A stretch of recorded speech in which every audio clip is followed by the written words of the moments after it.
If you're in the market for a budget tripod, then you've probably come across the name Kingjoy. The thing that attracted me to these tripods was that they looked professional, but they had a ridiculously low price point.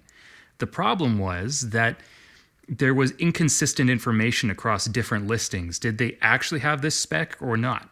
Now, the other thing that I noticed was there was two different types. There was the 2500 and the 3500, and I couldn't tell the difference. So I ordered one of each. I'm going to tell you what you need to know.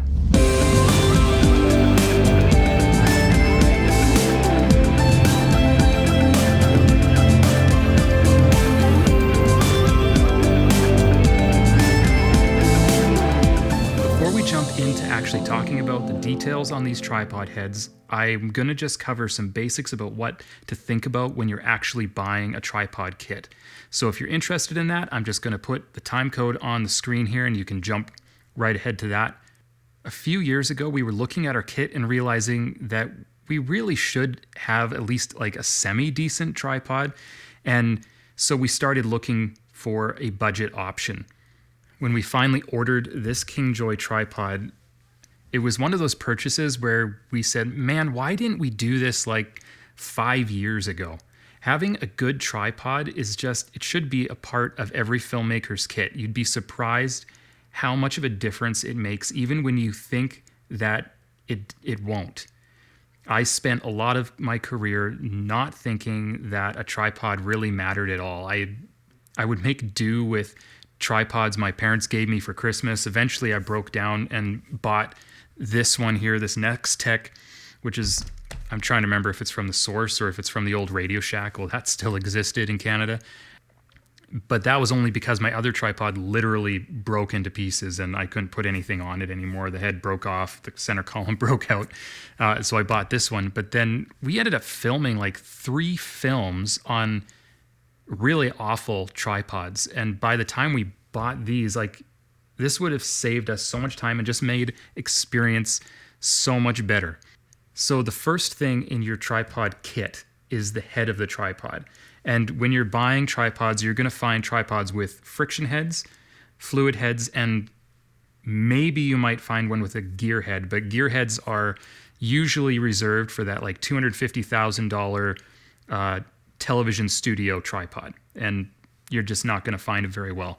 And they go in that order of quality. The fluid heads are better than friction heads, and gear heads are better than fluid heads. That's just the basic gist of it.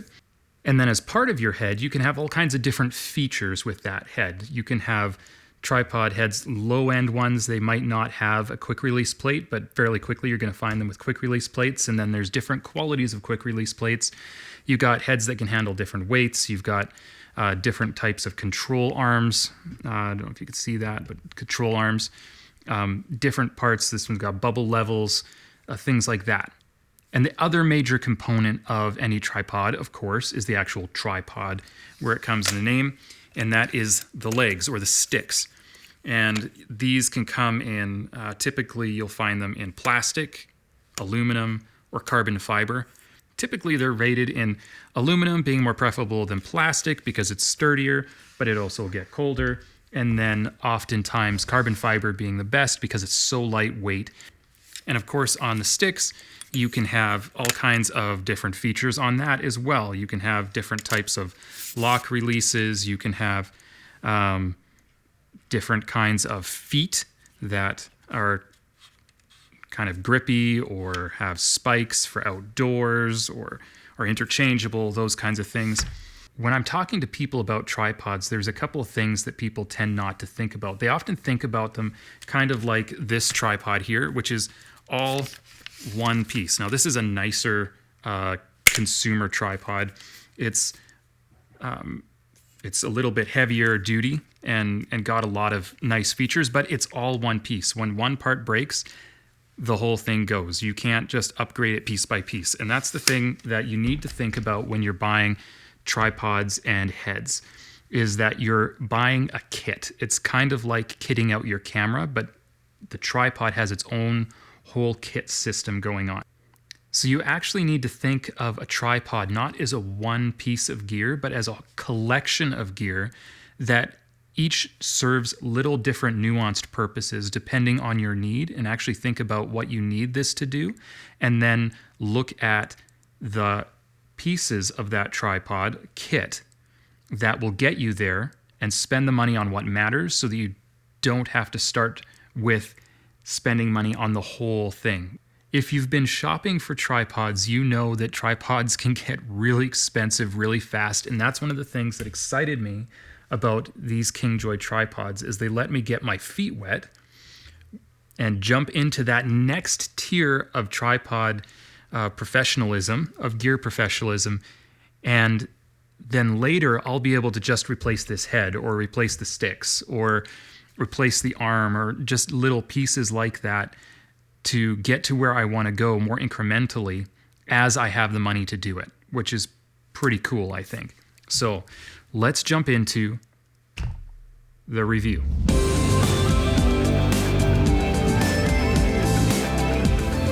Now on eBay, I found that there was essentially two kits that you could buy. There was the VT-2500 and the VT-3500 kit, and that was the head and the tripod. It was all the pieces, all bundled together. So we bought the 2500 kit. We also already had a set of sticks, these Manfrotto sticks, but it came with this ball head, which even as a photographer, I just don't, they're no good. They're no good, I don't like them. So we got rid of that head, and we wanted a new head to put on top of it. And so we also bought a VT-3510 head to put onto those Manfrotto sticks, so that we had two functional tripods, because we're often shooting a 2-camera setup like this one, where we got the camera here and the camera right there. Starting with build quality, both heads are metal plates, but the heads themselves, most of the body of them, is actually plastic. The plastic itself feels pretty good. It's not going to break anytime soon. It's a decent quality plastic. I've got really nothing to complain about there, though what I did find interesting as far as quality control is both of these heads. I don't know if you can see that. Both of these heads right there, both of these heads have built-in levels. Useless. Can't find any balance on those whatsoever. I'm pretty sure the levels were put in unbalanced. Yeah, it's just no good. Can't use them. Nice try, but that's a definite build quality issue. Also, as far as the kit here, this tripod kit for the VT-2500, when it came, there's a little locking mechanism. There's a little locking mechanism when I put these sticks together. There we go. When I put these sticks together, that flips. I don't know if you can see that, but it kind of flips down and locks and holds them together. The plastic right down here, one of the tabs broke off, but it still works. It broke off in the mail. Also, the friction locks on the legs are definitely not the quality of the rest of the tripod. They're not going to break anytime soon, but they're definitely a little bit flimsier, and they're really stiff. Other than that, though, like, you've got these spike feet options that can be rotated up so that they're not going to scratch your floor. But if you're on ice or something slippery, or in slippery ground, dirt, you can bring out the spikes, and that'll let you get some more grip. And that's just like a rotation that does. One of the things I was really excited about with this kit was that it came with a bowl head. I was looking everywhere for a bowl head. I had used in my church where I grew up, and we would film. We had really nice Manfrotto tripods, and they had one of them had a bowl head, and it just makes leveling your camera so much better. I love bowl heads, and this is by far like the most economical way to buy a bowl head. So to give you an idea what that means, and you could see how you could just put a different a different tripod head right on top of there. So we see we've got a bowl. It's this little bowl shape at the top of the tripod that lets us put this bowl right here into it. And so it kind of wiggles around, which is pretty cool because that lets us level really quick. So we can, you can even buy different, like a bowl adapter, and then you could put it onto something like a slider or whatever and just quickly take this whole head off by unscrewing it at the bottom here and just set that into a new tripod or onto a slider or whatever. And that just lets you level really quick because you can set your camera down there and then just really quick tighten that up. The other thing I'll say about this is also great. This bowl is not permanently connected to the tripod head. So it can come off just like any other tripod head at this level of tripod, just with an Allen key. And so you could put a different, I could put this 3510 on this tripod bowl if I wanted to, very easily. So that's pretty cool. Really liked that. So when you're buying the kit, that's a definite plus. Huge pro in my mind. Just that ability to level your tripod without having to adjust the legs or anything like that. You can just set the legs down however you need to and then get a level right there, super fast, super hassle-free, not have to adjust the height of your tripod, all that kind of stuff. Saves you all kinds of time and mental energy. It definitely is worth getting a bowl head if you can. Now, the main reason you would want to buy one of these heads is because they're a fluid head. I'm sure that's probably why you were looking at them. If you're like me, is because you said, I want a cheap fluid head. And the first thing to note is that really they're only fluid heads in the tilt action. As far as I can tell, the panning is still just probably like a high-end friction head. And starting and stopping can still be a little jolty. You can warm them up like that. If you don't know, that's how you warm up. You get all the fluids going. Before you start using it, you should really warm up and kind of get everything juiced up and ready to go before you start shooting. But you're still going to have a little bit of jump from time to time in starting your pans back and forth. The 2500 head seems to have a lot more, be a lot stiffer, even opened all the way up in every direction, every capacity than the 3500. The next difference that I noticed was these actual locking mechanisms. They use a totally different locking mechanism strategy for the pan. There's on the 2510, there really isn't any adjustment available for how stiff the pan movement is. It's either on or locked. It's wide open or locked. That's pretty much all you have on the 25. On the 35, it's a little similar. You've got this dial right here, and it's pretty much on or locked, though it's maybe a little bit more wiggle room. But for the most part, it's the same. You're either locked or not. The tilting lock on the 25 is on the side, and once again, it's pretty much tight or wide open. There's not much versatility in, fine-tuning adjustments. Either you've got it wide open or it's locked. That's pretty much it. You might be able to get a little nuance out of there, but for the most part, that's all there is. On the 3510, you have, strangely enough, now the manual said one of these dials was for locking it and one of them was for tension. I can't figure it out. It's just kind of like you got two tension knobs, one on each side.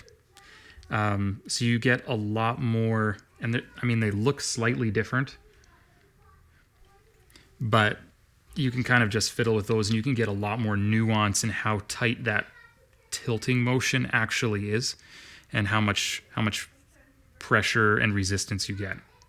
The other major difference that I think is a clear win for the 3510 over the 25 is that on these knobs on the 25, they're just what they are. So when you have this locking or tightening of your base plate, if it happens to be in the wrong spot, this knob, then you're just out of luck. Like, if you got to figure out how to put your camera a little differently or something so you can have room, because what'll happen is if your camera's sitting here and it gets in the way of this knob, right, because it's not sitting up high enough or something, then you're just out of luck. Whereas on the, I don't know what they call these, on the 3510, all of the knobs, I don't know if you can see that, all of the knobs can pull out and then pop back in. So I can adjust where, you know, if I have something sitting here and I can't turn it,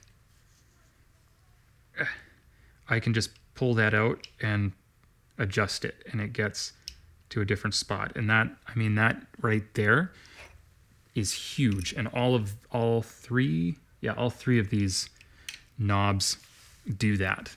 Something that's basically the same is both of them have, like most tripods in this grade of tripod, you can move your handlebar from left to right. You can take it right off. You could put, you know, you could buy another one of these and pop it on the other side and have two handlebars if that was really your thing.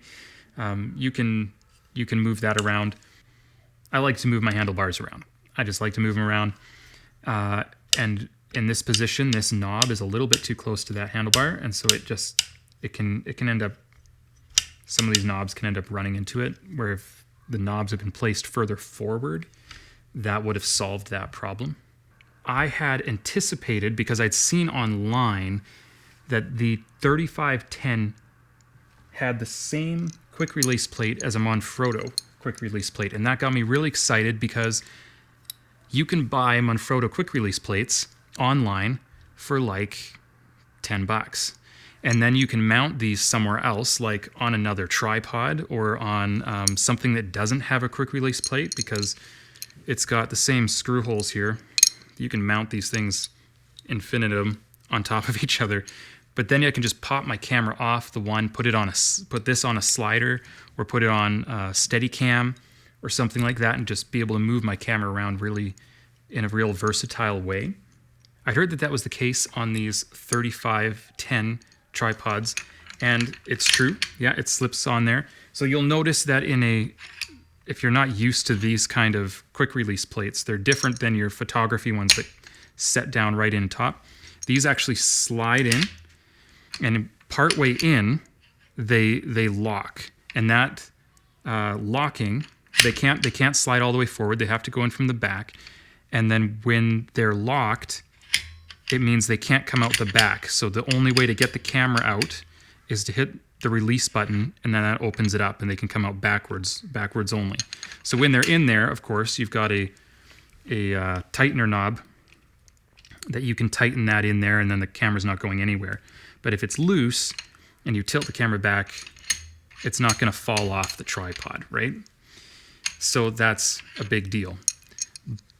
The 25, when I was looking online, looked like it had basically the same plate. So I took a risk, and I was guessing that the 25 had also a Manfrotto quick release plate.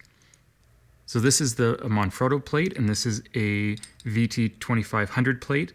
As you can see, they almost look identical in every way, except there's a little bit of a difference. I don't know if you can quite make that out. This one's got just a little bit difference in this mechanism right here. So what ends up happening is that the Manfrotto plate, when you slide it in, it comes in and it locks.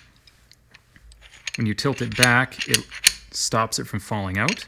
So you got to press the pin for it to come out. It can go into the 2500, but it doesn't lock. It will fall right out unless you, so you have to use the tightening knob and tighten that up, and then it's in, but it's just a little bit more of a danger, I guess. So the Manfrotto can go into the 2500. However, the 2500, it goes in, it locks like it's supposed to, and you have to hit the quick release plate for it to, or the quick release button for it to pop back out. But it does not fit into the Manfrotto plates. So you have a sort of compatibility between the Manfrotto quick release into the 2500, but the 2500 does not go into the Manfrotto, so I was a little disappointed with that. Interestingly, the second difference that I noticed was that the 2510 is a little bit bigger than the 3510, and if I was to make a guess, the 2510 is just not quite as responsive, and so I think the 2510 can handle a little bit more weight than the 35 can. For the cons, really they're only okay fluid head performance. Their friction, the bubble levels don't work. This one, some of the plastic on certain parts is a little bit cheap, but for what you're getting, you're going to have some trade-offs, right? As far as field use goes, these tripod heads both far outperform this Nextech tripod head, which is built into this tripod. As far as the sticks go for this 2500 kit, it's at least comparable to this Nextech, probably a little better, and the Manfrotto still wins because it's just Manfrotto, and Manfrotto you are paying for quality. Like it is, they make a good product. So overall, these heads, I'm super happy with. For $100, like that's how much it cost me to get this Nextech tripod. It's a $100 tripod. It's a friction head. It doesn't have nearly the load bearing capacity. It doesn't have as nice of a, it's got this really ugly quick release plate thing that gets stuck half the time. These are just a way better deal than a lot of $100 consumer level tripods. They really are. They have much better tilt action, much better pan action. For $100, it's hard to beat. Are they perfect? Are they even like super great? Not really. But compared to a consumer level friction head, they should pretty much win every time. So is the 2500 or the 3510 a good buy? I would say that the 2500 kit is a great place to start for a beginner, or if you're just building your tripod kit out for the first time for some reason like I was. This is a great place to start. It kind of gives you all the bases and all the basics, and then you can see what you like and what you're using and what needs to be improved, and just buy the pieces that you actually need from there. Is the VT-3510 tripod head a good buy? I think so, especially if you're just upgrading from like a weird ball head on some kind of tripod, and you just want a video head at a starting price. It's a good option. If you're looking at competition, it's like half the price of the cheapest next alternative. And so I think that's a pretty good option. Both of these knock the socks off of, this $100 high-end consumer level tripod. Now, which tripod head would I recommend out of the 2500 and the 3510? The 3510, in my opinion, is the clear winner. It's just nicer to use. It just performs better. It's got a lot better features, and it takes a Manfrotto plate. That's just, to me, that's just a clear win. Even though the 2500 head can probably handle a little more weight, it's really not that significant in the amount of weight it can handle. So who are these tripod heads not for? Well, the heavier your camera is, the worse these tripod heads are going to perform. And so if you're getting into a little bit heavier camera setup, you might look for something that's a little bit better. Also, if you do a lot of panning, tilting, if you're filming live events, for example, where you just have to track somebody on a stage, these are probably not the ideal situation for you. They'll perform better than your consumer tripods for sure, but you might just save up just a little bit more and get a really good fluid pan head so that you can just get that better performance on those tracking shots or panning or whatever you're doing. You'll just be happier, I think. But if you're just starting out, these are a great buy. So that does it for this review. If you have any questions, feel free to ask them in the comments. I'll try to answer them. If you want to grow as a creator, I think it'd be worth your time subscribing to this channel. Of course, you can do what you like, but I would love to see you in the next one. So, for anybody who's curious, just a little reference. We've got a super soft, tiny little softbox right there. More forward than I usually would like it because I want to get these tripods some light. We've got a microphone literally right here at the end of my finger. And we got a reflector over here that's putting a little bit of light onto our tripods. And we've got a kicker right here on relatively low power that's giving me the outline and giving the couch a little bit of definition. And then in the back we've got another Felix P360 shining up. That's the bright one. And then the two smaller ones are some newer N160s. Pretty impressive little lights for what they are.